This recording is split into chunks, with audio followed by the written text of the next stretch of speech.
foi a 12 de maio lá na França.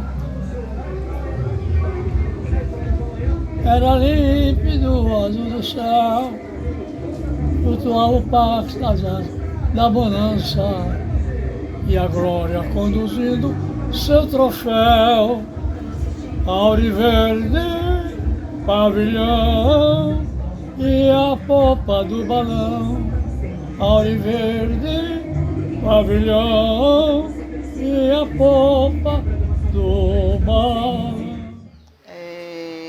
E esse vídeo era para estar sendo feito, na verdade, por ele. Era para ter sido feito por ele, com depoimentos, ele mesmo falando dele, porque era uma biografia. Mas, a partir do momento que ele foi contemplado por esse edital, o edital Glorinha Oliveira, ele adoeceu. E a gente ficou sempre trabalhando na esperança de uma recuperação, que terminou não acontecendo. Devido a isso, esse vídeo ele está sendo produzido, né? Todo produzido como uma espécie de compilação, na qual vários amigos, né, estão cedendo trechos, entrevistas, vídeos, conversas, para que esse vídeo ele possa tomar corpo. E tivemos essa ideia, né, de chamar nada mais nada menos do que a filha dele, né, a Olímpia. E estamos aqui. Bom dia, eu sou Maria Olímpia, filha de Pedro Grilo, e estou aqui para falar um pouco sobre a vida dele. Um pouco da nossa infância, né? Eu e meus 3 irmãos, eu sou a única filha, sou a primogênita, tenho mais 3 irmãos. E o que eu posso falar da nossa infância com relação ao meu pai? Ele tem aquele jeito dele alegre, extrovertido, mas ele tinha muito cuidado com seus filhos, com todos nós. Ele sempre nos ensinou a falarmos sempre a verdade, né? Quando estávamos no colégio, que vinha algum enredo de algum professor, ele dizia, fale a verdade. Se você falar a verdade, papai não vai fazer nada com você. E assim foi como ele nos criou. E até hoje nós somos desse jeito. Nós preferimos falar a verdade conforme ele nos ensinava. Sobre a honestidade também, ele sempre nos ensinou a sermos honestos, a nunca praticar o bem em troca de algo. Ele sempre nos ensinava que a gente deveria fazer o bem a qualquer pessoa e que se alguém viesse nos presentear com algo, ele não aceitava. Ele dizia, devolva. Você fez de coração, você tem que fazer o bem sem ver a quem. Isso foi um dos ensinamentos que nos trouxe até hoje em nossas vidas. E assim, ele sempre foi essa pessoa que vivia o presente, né? Ele sempre gostou de viver intensamente, como todos nós sabemos, todos vocês sabem. Ele era um pouco boêmio, né? Gostava muito de beber, de se divertir. Era muita boemia, gostava muito de cantar, cantava muita ópera, cantava muito bolero, tango. Então assim... Mas é porque eu entrei na vida depravada com 15 anos. Comecei cedo. Daqui a um tempo, Ora, 2 semanas. eu comecei a beber cachaça em 50.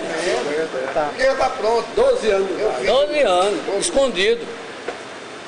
Papai era pastor e eu. Era pastor. Agora eu vou lá, que eu quero. Aí depois eu consegui Eu tenho até medo, sabe? fazer amizade e Se emocionar. arranjei muita clientela. Escapei até agora 90. Aí o computador veio e quebrou minhas pernas. Mas eu quero.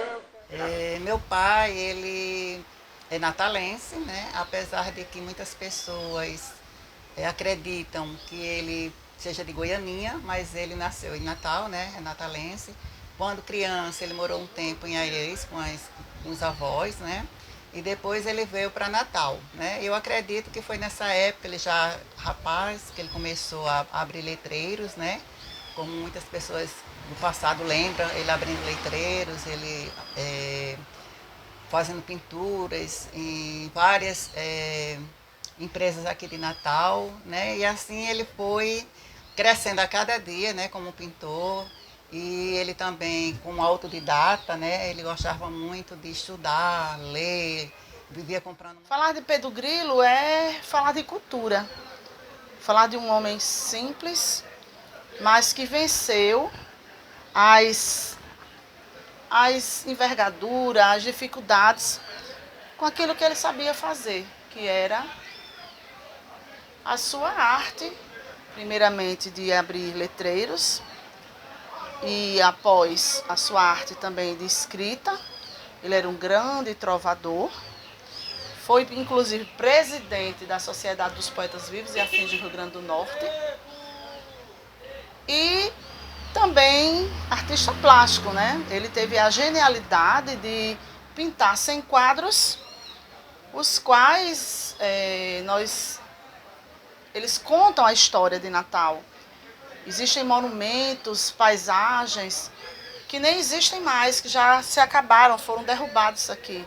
E ele retomou isso a partir de fotos antigas. Há quem diga que Grilo não era artista plástico, ele era um copista. Bom, na minha opinião, se é copista, foi um dos melhores, porque ele teve essa genialidade, talvez a genialidade que nenhum outro artista da época teve.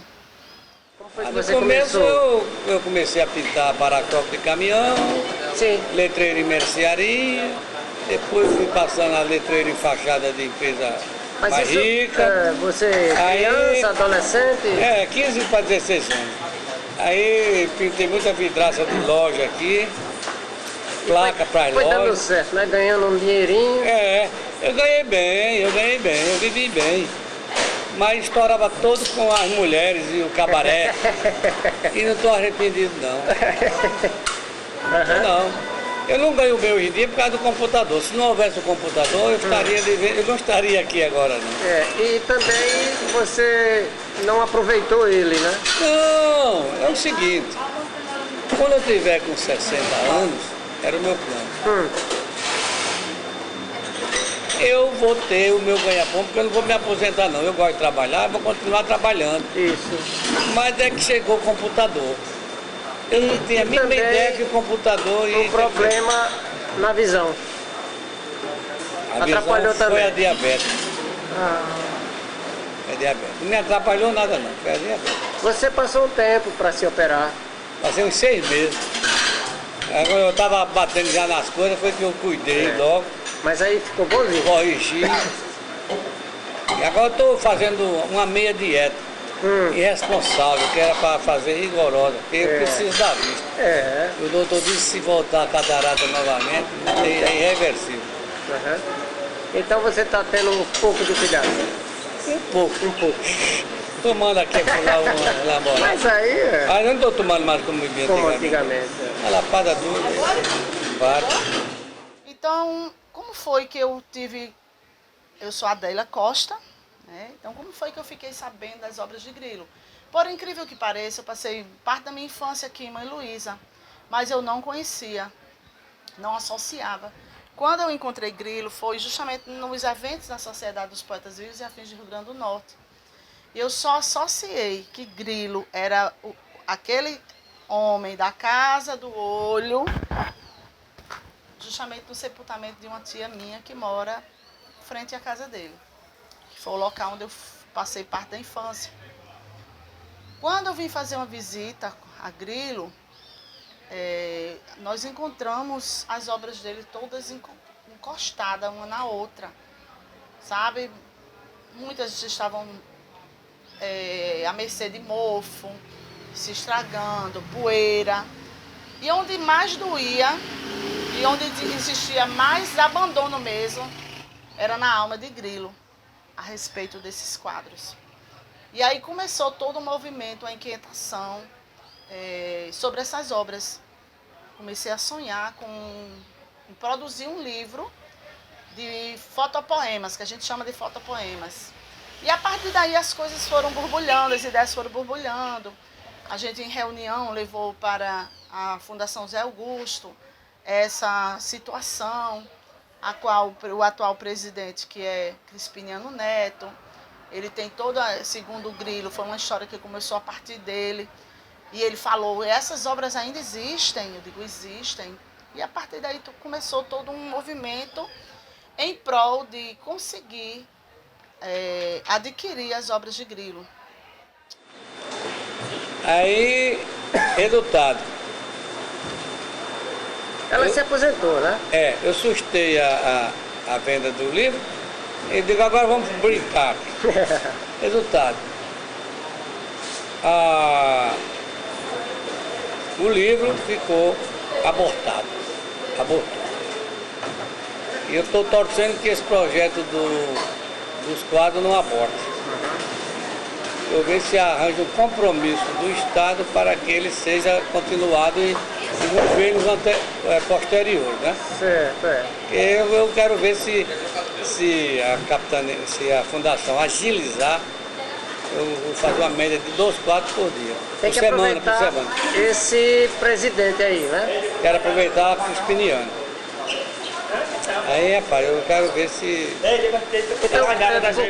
Ele sempre muito teimoso, né? Como bem todos nós sabemos, ele não queria que ninguém fizesse a restauração.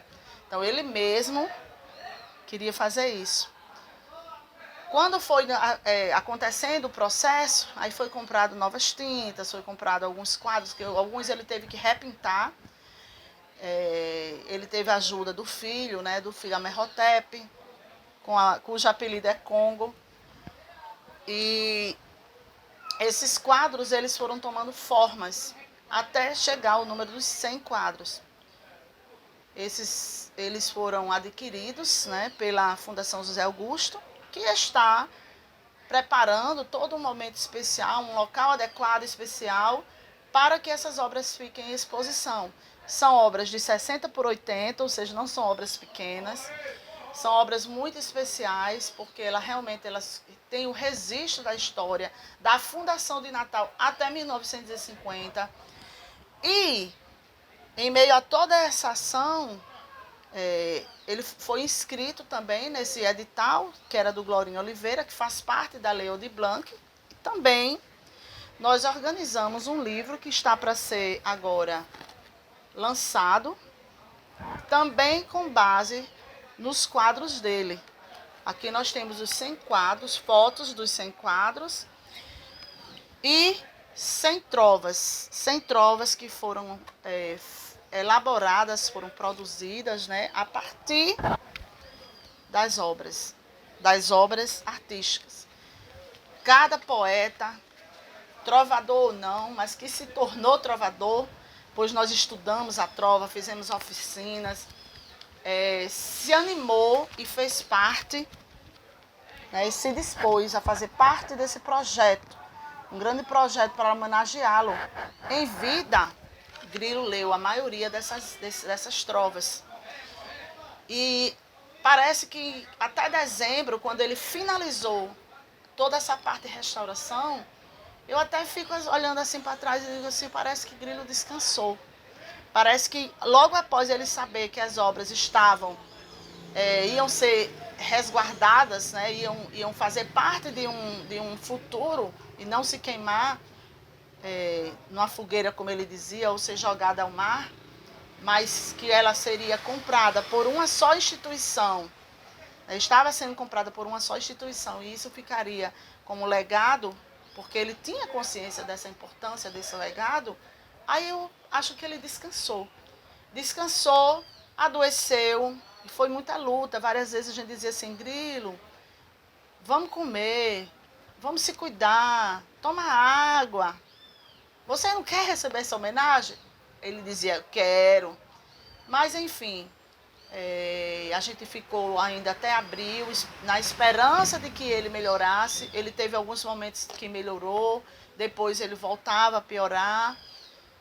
E quis Deus, né, levá-lo certamente para pintar novas telas lá onde ele está. É assim que pensamos. Então, Pedro Grilo presente, sempre conosco, no nosso imaginário, nas nossas lendas, na nossa cultura, na sua contribuição, em suas trovas, em seu linguajar rebuscado, em sua voz tenor, em suas lembranças, né, daquele homem todo de paletó e com esse chapelão, andando em pleno meio-dia no centro da cidade. Então ele era uma figura muito respeitada e era uma figura muito conhecida, a quem nós devemos muito, pois ele levou o nome do nosso estado por onde ele ia, como um excelente trovador, um excelente poeta e como também um excelente pintor. Gratidão. De um tempo para cá, eu posso dizer 2010 para cá mais ou menos, é que ele começou a fazer pinturas artísticas, né? Ele começou a pintar sobre Natal. E assim, foi uma obra muito bonita, mas que ao mesmo tempo ele se decepcionou porque ele valorizou muito a obra dele, que realmente tinha muito valor, porém ele tinha aquele pensamento de vender todas as obras, mas isso não foi possível. Então, meio um pouco de revolta, ele falou que não queria mais, que ia queimar os quadros, porque as pessoas não valorizavam, e os quadros ficaram encostados. Então, agora foi que ele acordou um pouquinho, né, nesses últimos tempos de vida, e viu que realmente ele poderia vender essas obras. Mas eu acredito e dou todo o empenho a tudo isso à Adélia, a segunda filha dele.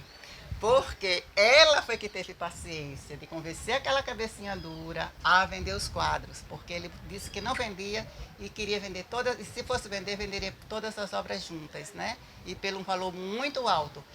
Tudo bem, era o que ele valorizava, o que a obra valia, mas infelizmente não foi possível ser dessa forma. Mas a Adélia conseguiu essa proeza de que ele vendesse seus quadros.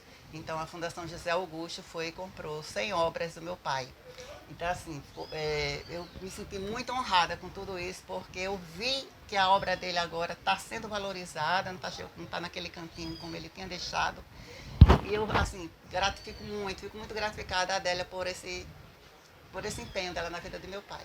Ela conseguiu, acho que o que eu não conseguiria, mas ela conseguiu. Então, assim, hoje nós agradecemos, não somente eu, como meus irmãos, pela presença de Adélia nas nossas vidas. Porque foi o empurrãozinho dela que fez com que meu pai pensasse um pouquinho e deixasse a teimosia de lado e conseguisse vender suas obras.